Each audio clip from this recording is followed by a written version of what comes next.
Hello everyone, welcome back to IGNOU exams. आज मैं आपको इग्नो के कोर्स BSOC 133 सोशोलॉजिकल थ्योरीज़ करवाऊंगी। गाइस, आज मैंने ना बहुत टाइम बाद में वीडियोस रिकॉर्ड करी हैं जस्ट बिकॉज कि बीच में ना मेरी तबीयत काफ़ी ज़्यादा ख़राब हो गई थी और इतना ज़्यादा ना मुझसे रिकॉर्डिंग नहीं हो रही थी, ज़्यादा क्या हो ही नहीं रही थी, तो इसलिए मैंने अभी दोबारा से रिकॉर्डिंग स्टार्ट करी है। और मैंने आपके कमेंट्स देखे थे और इस एग्ज़ाम में अभी टाइम था, इसलिए मैंने ये वीडियोस यहाँ पे स्टार्ट करी हैं। देखिए, ये आपकी बुक का कवर पेज है, ये आपका सब्जेक्ट कोड है BSOC 133 सोशोलॉजिकल थ्योरीज। सबसे पहले तो हम इसका इंडेक्स देखते हैं। देखिए, यहाँ पे आप देख सकते हैं टोटल आपको 12 यूनिट्स गिवन है इस बुक के अंदर, और मैं आपको हर एक यूनिट से जो इम्पॉर्टेंट क्वेश्चंस हैं, मींस कि ये कोई नेसेसिटी नहीं है कि हर एक यूनिट से इम्पॉर्टेंट क्वेश्चंस निकलेंगे, बट हाँ, मैं आपको इतने इंपॉर्टेंट क्वेश्चंस इस बुक से दे दूँगी कि आप अपने एग्ज़ाम में ना आपको कुछ भी ऐसा फील नहीं होगा कि पता नहीं किस सब्जेक्ट का आप एग्ज़ाम दे रहे हैं, और कुछ भी आपको ऊपर से नहीं जाएगा। एटलीस्ट आइडिया लग जाएगा कि हाँ भाई, पेपर में ये चीज़ें आ रही हैं, ये यूनिट्स हैं, तो ये चीज़ें मैं आपको करवा दूँगी। यहाँ पे देखिए, फर्स्ट हम स्टार्ट करेंगे ब्लॉक 1, और इसमें टोटल 4 ब्लॉक हैं। हर एक ब्लॉक में 3-3 यूनिट्स आपको दे रखी हैं। सबसे पहले तो देखते हैं ब्लॉक 1, जिसमें 3 यूनिट्स दे रखी हैं। हम इम्पॉर्टेंट क्वेश्चन से ही डायरेक्ट स्टार्ट करेंगे। सो मैंने आपके लिए ना एक लिस्ट प्रिपेयर करी है 5 क्वेश्चंस की सीरीज़, यू कैन से। जैसे कि अभी इस वीडियो में मैं आपको 5 क्वेश्चंस इंपॉर्टेंट बताऊंगी, फिर नेक्स्ट वीडियो में मैं नेक्स्ट आपको 5 इंपॉर्टेंट क्वेश्चंस बताऊंगी, जिससे कि आपके ऊपर ज़्यादा बर्डन नहीं आएगा और आप आराम से इन वीडियोस को देख सकते हैं। वीडियो को पॉज करके आप एक बार इसको रीड कर लीजिएगा, जिससे कि कोई भी डाउट आपको रहेगा तो वो कंप्लीट हो जाएगा। मैं आपको एक शॉर्ट ओवरव्यू दे दूंगी कि आप आंसर में क्या क्या पॉइंट्स को इंक्लूड कर सकते हैं। देखिए, यहाँ पे ये आपका सब्जेक्ट कोड है BSOC 133 sociological theories. First question very very important है, biographical sketch of Karl Marx. आपको यहाँ पे इनका ना स्केच इनके बारे में लिखना है। कार्ल मार्क्स कौन थे, क्या इनकी थ्योरीज थी, ये सब चीज़ें लिखनी है। देखिए, वीडियो स्टार्ट करने से पहले एक चीज़ यहाँ पे देखिए, यहाँ पे ना कुछ स्कॉलर्स के नाम आपको दे रखे हैं, जैसे कार्ल मार्क्स, डर्किम, मैक्स वेबर, और ये तीनों के बारे में ना आपको अगर बुक में कुछ भी नहीं आता, मान लीजिए आपका सब्जेक्ट नॉलेज एकदम ज़ीरो है और बिल्कुल आपने अब लास्ट मोमेंट पे पढ़ाई स्टार्ट करी है ना, तो भी इन तीनों के बारे में इतना कम से कम कर लीजिए कि आप 3 पेज का आंसर इनके बारे में लिख सकें। इतने नोट्स अपने प्रिपेयर कर लीजिए। अगर आपके पास में बुक नहीं है, नो वरीज, आप गूगल करिए, बहुत इंपॉर्टेंट थिंकर्स हैं ये, और इनके बारे में इतना कुछ दे रखा है ना। पहला तो इनका इंट्रोडक्शन आपको पता होना चाहिए, इनकी इंपॉर्टेंट थ्योरीज आप कुछ लर्न कर लीजिए। कम से कम भी ना 2 से 2.5 पेज का आंसर आपको इनके बारे में, पर्टिकुलर एक इंडिविजुअल के बारे में आपको इंट्रोडक्शन के साथ साथ पूरा कंप्लीट पता होना चाहिए। उसके बाद ही बुक को आप उठाना और फिर आपको काफ़ी ज़्यादा हेल्प हो जाएगी। अगर आपके पास बुक है स्टार्टिंग में ही, तो आप बुक से भी पढ़ सकते हैं। जैसे यहाँ पे देखिए, फर्स्ट क्वेश्चन क्या है, आपको कार्ल मार्क्स का स्केच बताना है। यहाँ पे स्केच का मतलब यहाँ पे गाइस ड्राइंग से बिल्कुल नहीं है। यहाँ पे पूछा गया है उनके बारे में आपको बताना है, उनकी जर्नी क्या रही है, उनका इंट्रोडक्शन, कहाँ उनका बर्थ हुआ था, क्या क्या उनकी थ्योरीज थी, इंपॉर्टेंट उनकी थ्योरीज किस किस चीज़ से रिलेटेड थी, किस पर्टिकुलर सेक्टर में उन्होंने ज़्यादा काम किया, तो ये सब चीज़ें ना आपको इनके बारे में लिखनी है। In short, about Karl Marx आपसे पूछा गया है। जैसे हम जूनियर क्लासेस में दिवाली पे, होली पे ऐसे करते थे ना, सेम ऐसे ही आपको कार्ल मार्क्स के ऊपर ऐसे एक प्रिपेयर करना है। और ये जो है ना, ये इंपॉर्टेंट क्वेश्चन है हमारा यूनिट 1 का। पेज नंबर 7, 8 और 9 पे आपको आंसर मिलेगा। अगर आपके पास बुक है तो आप पेज नंबर 7, 8, 9 निकाल लीजिए, और अगर आपके पास बुक नहीं है तो भी आपको मैं जो ऐसे पेजेस दिखा देती हूँ, आप फिर वीडियो को एक बार पॉज करके इसको रीड कर लीजिएगा। देखिए, स्टार्ट करते हैं। सबसे पहले तो जो कार्ल मार्क्स है, ये एक जर्मन के फिलोसफर है। पहली चीज़ आपको ये पता होनी चाहिए कि इनका नेटिव प्लेस क्या था। इन्होंने बहुत सारी थीम्स लिखी थी, जिसके अंदर कुछ इंक्लूड हैं जो कॉमन, बहुत बहुत इंपॉर्टेंट जो थीम्स हैं, जैसे कि कैपिटलिस्ट मोड ऑफ प्रोडक्शन हो गया, क्लास और क्लास कॉन्फ्लिक्ट, क्लास स्ट्रगल। ये जो क्लास वाला कंसेप्ट है ना, ये इनका बहुत बहुत इंपॉर्टेंट था। इसको बिल्कुल भी छोड़ के, स्किप करके एग्जाम में मत जाइएगा। Class conflict, what is class, what is social class, और इसके अलावा क्लास स्ट्रगल क्या होता है, तो ये सब चीज़ें इनकी थ्योरीज थी, ये बहुत इंपॉर्टेंट है। इसके अलावा political economy, alienation and many others have provided meaningful insights in the discipline of economics history. Means कि जैसे कार्ल मार्क्स जो है ना, ये एक जर्मन फिलोसफर थे. इनकी इंपॉर्टेंट जो थीम्स थी किस किस चीज़ से रिलेटेड थी, किस किस सब्जेक्ट नॉलेज में आप इनको डिवाइड कर लेंगे, जैसे कि इकोनॉमिक्स है, हिस्ट्री है, पॉलिटिकल साइंस है और जो सोशोलॉजी कोर्स है. तो ये सब चीज़ों के अंदर इन्होंने बहुत सारी इंपॉर्टेंट थ्योरीज दी थी.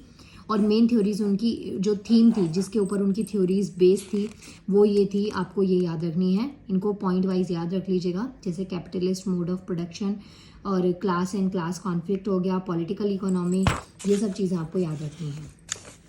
नेक्स्ट आप क्या लिखेंगे इनके बारे में.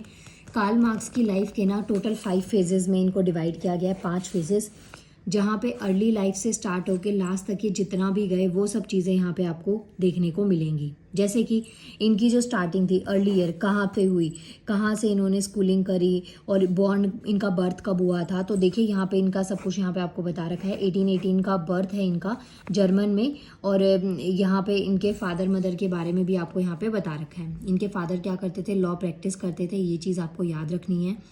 इसके अलावा ये बहुत ही एक स्मॉल फैमिली से बिलोंग करते थे, लेकिन जो जूइश कम्युनिटी है वहाँ की, जर्मनी की जूइश कम्युनिटी से ये बिलोंग करते थे. फैमिली स्मॉल थी लेकिन जो इनका कम्युनिटी थी, जैसे हर एक किसी का एक रिलीजन होता है तो उसका आचार प्रचार बहुत ज़्यादा था. तो ये चीज़ें आपको याद रखनी है. यहाँ से इनके बारे में ना अर्ली ईयर्स में सिर्फ उनके बारे में इंट्रोडक्शन बता रखा है कि किस तरीके से उन्होंने स्टार्टिंग करी, किस तरीके से उनके फादर की एडवाइस थी, सजेशन था कार्ल मार्क्स को कि उन्हें जो यूनिवर्सिटी है फैकल्टी ऑफ लॉ उनको ज्वाइन करनी चाहिए, कहाँ की यूनिवर्सिटी थी. तो ये चीज़ें ना आपको याद रखनी है. तो यहाँ पे देखिए यूनिवर्सिटी ऑफ बर्लिन, ये सब चीज़ें आप थोड़ा इंट्रोडक्शन में उनके बारे में पढ़ लीजिएगा एक बार इसको पोस्ट करके. इसके बाद में जब उन्होंने उनके फादर के कहने पे यूनिवर्सिटी में एडमिशन ले लिया, तो जो उनके बर्लिन डेज थे वो क्या क्या थे, कैसा वहाँ पे रहा उनका, क्या उनकी लाइफ में उसके क्या कॉन्सिक्वेंसेस आए, तो ये सब पॉइंट्स यहाँ पे आपको लिखे हुए मिल रहे हैं. इसके बाद में नेक्स्ट आता है, उसके बाद में यहाँ से जब मिडल ऑफ 19th सेंचुरी था तो उसके बाद में वो पेरिस गए. पेरिस जो है वो फ्रांस की कैपिटल है, ये आपको याद रख लेना है. ये एक नॉर्मल जीके का क्वेश्चन था, आपको बहुत लोगों को पता भी होगा, लेकिन आपको जब इग्नू के एग्ज़ाम्स देने होते हैं या फिर जब आप ऐसे कॉलेज के एग्ज़ाम्स देते हैं तो उस टाइम पे आपको मेक श्योर ये करना होता है कि पॉइंट्स को मैक्स टू मैक्स आप लिख पाएँ रिलेट करके. इसके अलावा जो कार्ल मार्क्स से इन्होंने हीगल की जो थ्योरी थी ना, उनको भी उनके भी चीज़ों की एक्सेप्टेंस करी थी, अपनी थ्योरीज़ में काफ़ी हद तक इन्होंने मर्ज किया था. इसके अलावा आप और पॉइंट्स यहाँ पे क्या लिख सकते हैं, जैसे कार्ल मार्क्स ने जब पेरिस छोड़ा उसके बाद में वो ब्रुसेल्स गए, वहाँ पे उनकी वाइफ और उनकी जो बेटी थी उनके साथ में वो वहाँ पे चले गए. और मीन्स कि यहाँ पे उनके बारे में बता रखा है किस तरीके से वो जर्मन कम्युनिस्ट वर्कर्स से उन्होंने वो ऑर्गेनाइजेशन को ज्वाइन किया. तो ये सब पॉइंट्स आप यहाँ पे लिख सकते हैं. मैं एक बार यहाँ पे रोक देती हूँ उसको, वीडियो को आप पॉज करके एक बार इसको जस्ट रीड कर लीजिएगा. इनके बारे में ये सब कुछ बता रखा है.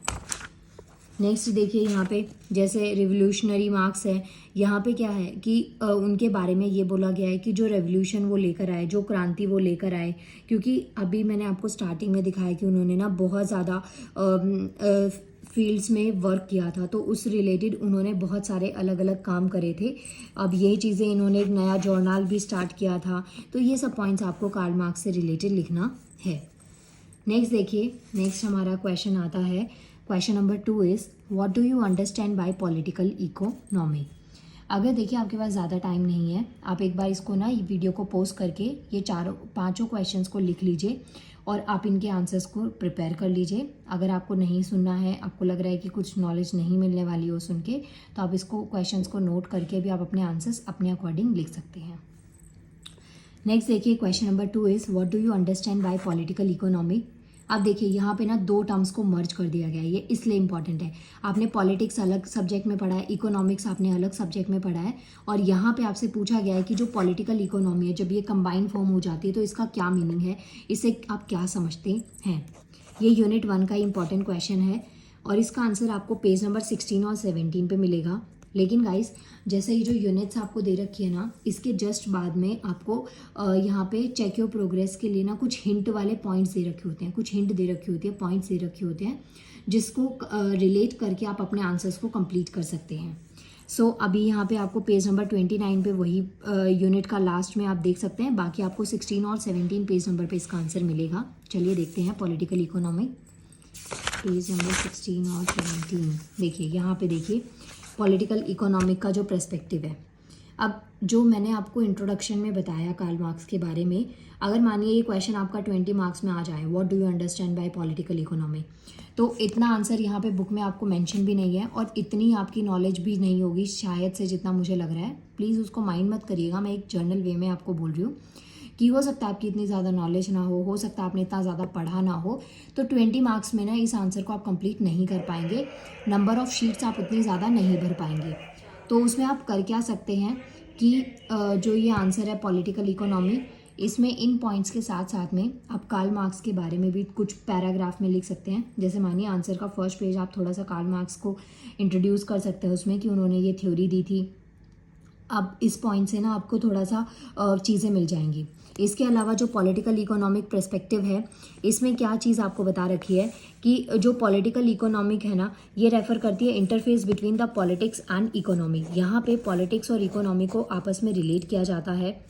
किस तरीके से इसमें पॉलिटिकल इकोनॉमी में ये चीज़ बताई जाती है कि किस तरीके से इसको आप इनसेपरेबल मीन्स कि दोनों को सेपरेट किए बिना साथ में कैसे इस थ्योरी को पढ़ सकते हैं, कैसे जो पॉलिटिकल इकोनॉमिक है ना वो क्वेश्चंस को एड्रेस कर सकते हैं, और जो पॉलिटिकल जो पॉलिसीज़ इन्फ्लुएंस होती हैं, जो पॉलिटिक्स में जो कुछ पॉलिसीज़ बनाई जाती हैं उनका इकोनॉमिक आउटकम क्या हो सकता है, इकोनॉमिक ग्रोथ, ट्रेड, एम्प्लॉयमेंट, जो इनकम इनक्वालिटी है, इन इक्वालिटी मीन्स की जो इनकम है, जैसे कुछ सेक्टर्स में कम इनकम होती है, कुछ में ज़्यादा मिलती है, इवन जेंडर बायस भी जो इनकम इनइक्वालिटी है वो आपको देखने को मिलती है। जैसे जो फीमेल्स होती हैं, फीमेल जो वर्कर्स होते हैं उनको कम मिलता है अमाउंट, वेजेस उनको कम दिए जाते हैं, वहीं मेल जो वर्कर्स होते हैं उनको ज़्यादा मिलता है।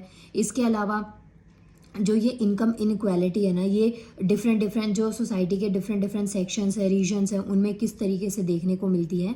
तो यही चीज़ें आपको पॉलिटिक्स और इकोनॉमी को आपस में रिलेट करके समझाना पड़ता है।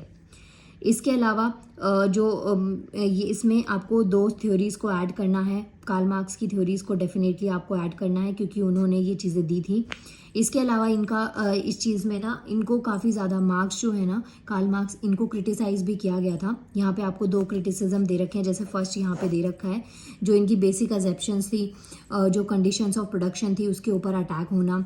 इसके अलावा सेकंड जो क्रिटिसिज्म था कि जो इकोनॉमिस्ट प्रैक्टिस थी, reducing everything to economic value, economic relation के बेसिस पे, मीन्स जैसे आज की डेट में ना इन्फ्लेशन, महंगाई बहुत ज़्यादा बढ़ रही है, कुछ चीज़ों में तो बहुत ही ज़्यादा बढ़ गई है, लाइक पेट्रोल वगैरह में, तो उस चीज़ को कम करके कैसे हम रिलेट कर सकते हैं, पॉकेट फ्रेंडली बनाना, तो ये सब चीज़ें ना आप इसमें ध्यान रखेंगे। प्लस कार्ल मार्क्स की थ्योरी प्लस इनके दो क्रिटिसिज्म आप इसमें डाल दीजिएगा, जो कि काफ़ी ज़्यादा इंपॉर्टेंट हो जाएगा। नेक्स्ट यहाँ पे आप ये देख सकते हैं, ये आपका चेक योर प्रोग्रेस 2 का क्वेश्चन है, आपको यहाँ पे दे रखा है, मैंने यहाँ पे पेज नंबर भी आपके लिए लिख दिया है। इसके अलावा जैसे मैंने आपको कहा था, ये देखिए यहाँ पे आप देख सकते हैं, लेट्स सम अप यहाँ पे कंप्लीट होता है ये चैप्टर। इसके में ना लास्ट में आप यहाँ देखेंगे कि यहाँ पे कुछ या check your progress 2 check your progress इस बुक में है, तो आपको कुछ हिंट दे रखे हैं जिसकी हेल्प से आप अपने आंसर को थोड़ा और इन्हेंस कर सकते हैं। कुछ की पॉइंट्स आपको दे रखे हैं जिसको आप इसमें आंसर में इंक्लूड कर सकते हैं। जैसे कि पॉलिटिकल इकोनॉमी जो है वो एक्सप्लेन करती है कि जो पॉलिटिक्स है, जो इकोनॉमिक इन्फ्लुएंस है, वो किस तरीके से एक दूसरे पे रिलेट करते हैं, किस तरीके से ये इनसेपरेबल है। पॉलिटिकल इकोनॉमी जो है ना वो क्वेश्चन को एड्रेस करती है कि जो पॉलिटिक्स है और जो पॉलिसी इन्फ्लुएंस है उसके इकोनॉमिक आउटकम्स क्या क्या हो सकते हैं, इन विच सेक्टर, ये आपको पता होना चाहिए। जैसे कि इकोनॉमिक ग्रोथ हो गया, ट्रेड एम्प्लॉयमेंट हो गया, इनकम इनइक्वालिटी हो गया, तो ये सब पॉइंट्स आप यहाँ पे आंसर में लिख सकते हैं। नेक्स्ट देखिए गाइस, अब आता है हमारे पास में क्वेश्चन नंबर 3। ये है हमारा यूनिट 2 का, और ये जो तीनों क्वेश्चंस हैं ना, ये तीनों ही क्वेश्चंस आपके यूनिट 2 से हैं। जैसे कि फर्स्ट आपको दे रखा है, name the laws of the dialectical materialism. आपको ना डायलेक्टल मटेरियलिज्म के लॉज लिखने हैं। यूनिट 2 का इंपॉर्टेंट क्वेश्चन है और आंसर आपको मिलेगा 23, 24, 25 और 26 पर। तो चलिए स्टार्ट करते हैं। पेज नंबर 23 सबसे पहले देखते हैं। देखिए यहाँ पे आपको कार्ल मार्क्स के बारे में ही बता रखा है। तो आंसर जब भी आ जाए ना, आपको नहीं पॉइंट समझ में आए कि आप क्या लिखें, तो जहाँ आप कार्ल मार्क्स का नाम पढ़े उनके बारे में जो आपने इंट्रोडक्शन तैयार किया हुआ है उसको आप वहाँ पे लिख देना। इससे आपके नंबर ऑफ पॉइंट्स बढ़ जाएंगे। और हो सकता है कि उस आंसर को भी आप, मीन्स ऐसा नहीं है कि आपको कुछ भी आंसर में लिख देना है, लेकिन आप उस आंसर से रिलेट करके कार्ल मार्क्स की जो इंपॉर्टेंट थ्योरीज हैं उनसे रिलेटेड पॉइंट्स आप यहाँ पे लिख दीजिएगा, क्योंकि इंट्रोडक्शन में काफ़ी ज़्यादा आपकी हेल्प कर देगा। अब यहाँ पे देखिए जो कार्ल मार्क्स हैं इन्होंने इस टर्म को, डायलेक्ट को यूज़ किया था। अब यहाँ पे अब जब नाम इनका आ गया तो इनका इंट्रोडक्शन आप इस आंसर में डेफिनेटली ऐड कर सकते हैं। और जो हीगल थे ना, उन्होंने 2 स्ट्रैंड्स ऑफ डायलेक्ट को कंबाइन कर दिया था। तो इट मीन्स यहाँ पे आपको 2 स्कॉलर्स के नाम याद रखने हैं। First one is Karl Marx and second one is Hegel. बहुत बहुत इंपॉर्टेंट ये थिंकर्स है, इनके बारे में आपको पता होना चाहिए। अब यहाँ पे देखिए लॉज ऑफ डायलेक्ट में क्या क्या चीज़ें आती हैं आपके पास में। तो पहले सबसे पहले तो आपको थोड़ा सा ना डायलेक्ट का मतलब आपको लिखना है कि डायलेक्ट का मतलब क्या होता है। ये चीज़ आपको यहाँ से स्टार्टिंग में मिल जाएगा। जैसे डायलेक्ट जो है ना वो रेफर करता है इंटेलेक्चुअल डिस्कशंस बाय डायलॉग्स। जैसे डायलॉग डिलीवरी होती है ना, उसकी हेल्प से आप इंटेलेक्चुअल डिस्कशन कर रहे हैं किसी से भी। और ये एक टर्म ऑफ लॉजिक है, मीन्स कि ऐसा नहीं कि आप किसी भी कुछ भी सेंस में आप बातें कर देंगे। और इसके अंदर एक और नाम आपको याद रखना है कि जो ग्रीक के फिलोसफर थे एरिस्टोटल, बहुत इंपॉर्टेंट नाम है, इन्होंने आर्ट ऑफ डेपुटेशन को बाय क्वेश्चन और आंसर से रिलेट किया था। तो उन्हीं के बेसिस पे ये टर्म जो है ना, इसको आप पढ़ेंगे डायलेक्ट को। मीन्स कि डिस्कशन हो गया बाय डायलॉग्स, इंटेलेक्चुअल डिस्कशन हो गया बाय डायलॉग्स। ये शॉर्ट में आप बस इतना याद रख लीजिएगा। बाकी तो मुझे पता आप इतने चैम्प हैं कि आप लोग रिलेट करके इतना सॉलिड आंसर चिपका के आएंगे ना, थोड़े से पॉइंट्स भी आते होंगे, तो इतना आप कर लीजिएगा यहाँ पे। अब यहाँ पे आपको ये पॉइंट्स लिखने हैं कि जो ये एरिस्टोटल थे, ये ग्रीक फिलोसफर हैं। इसके अलावा कार्ल मार्क्स हैं और हीगल हैं। ये कुछ थिंकर्स के नाम है। डेफिनेटली आंसर में आपको देने पड़ेंगे इनके नाम, क्योंकि अगर आप आंसर में नाम को ऐड नहीं करेंगे ना तो आपका आंसर इनकम्प्लीट होगा।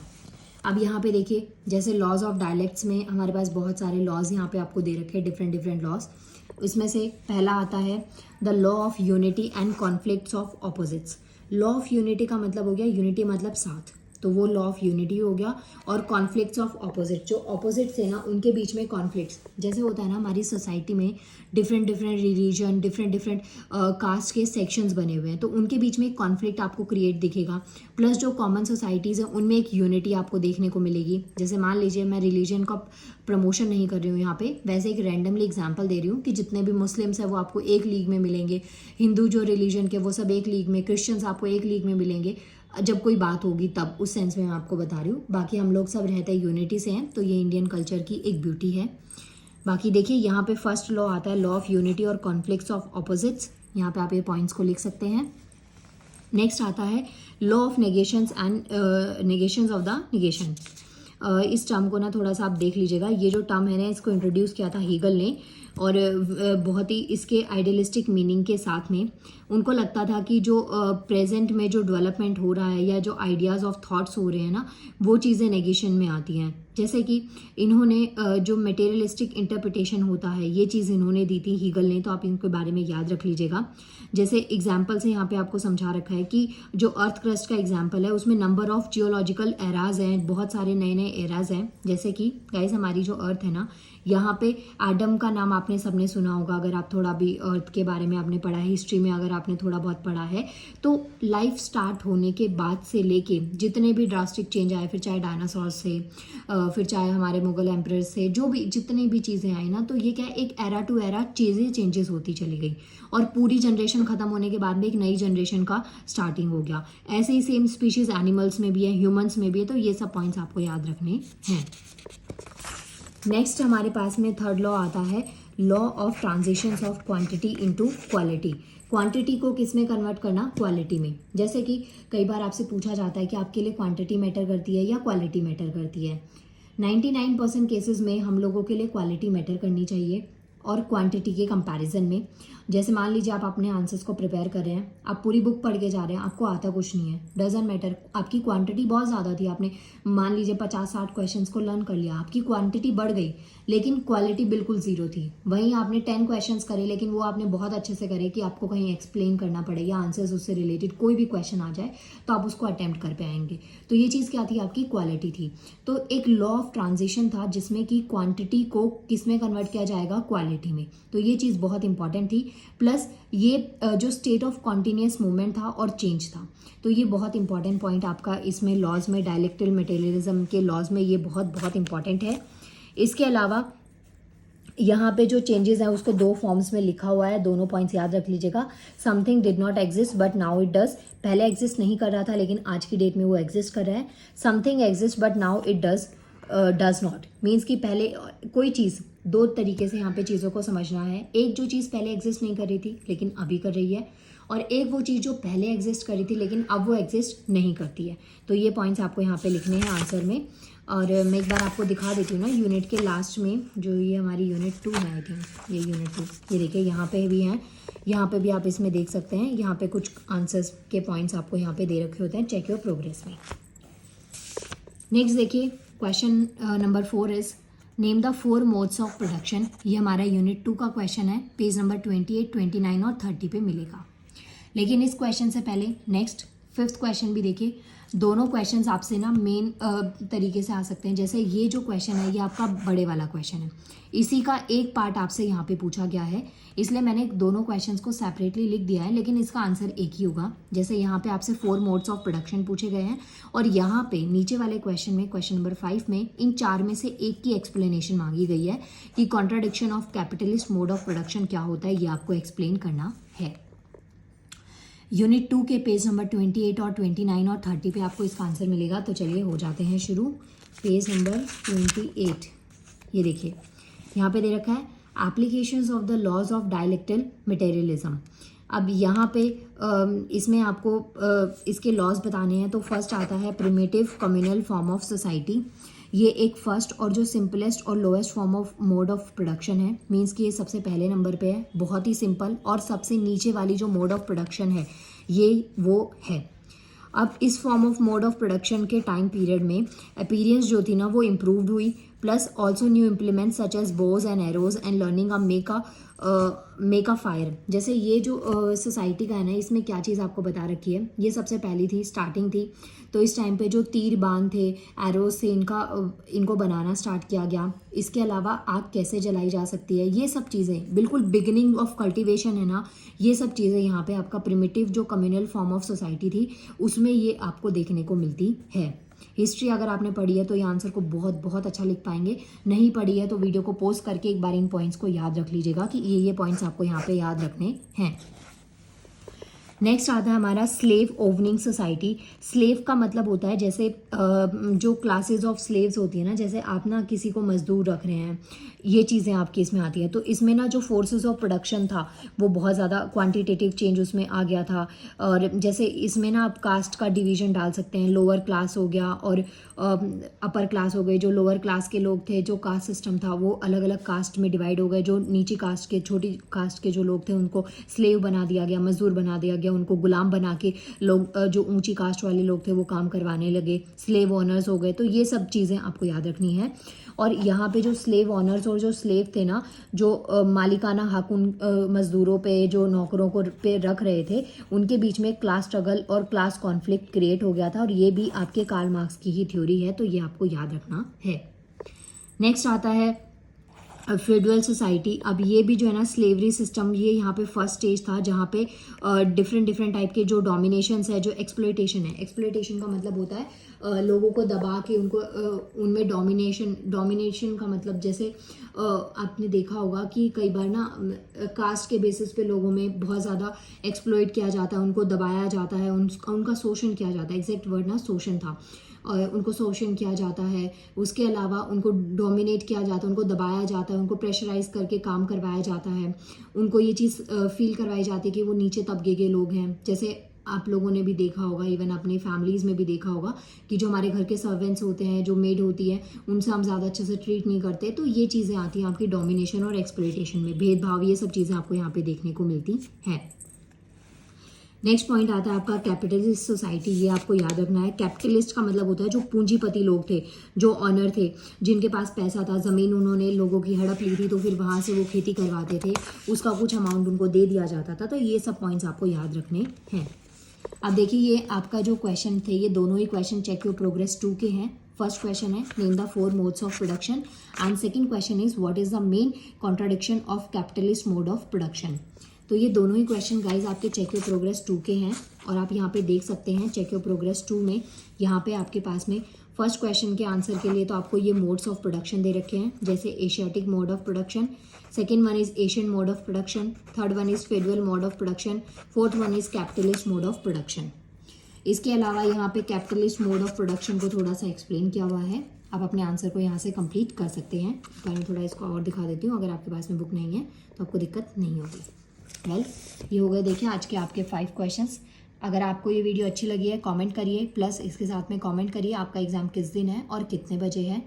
और अगर आप ऐसे ही 5 वीडियोस की नेक्स्ट सीरीज़ देखना चाहते हैं तो जल्दी से चैनल को सब्सक्राइब कर लीजिएगा, वीडियोस को शेयर करिएगा। Thank you so much.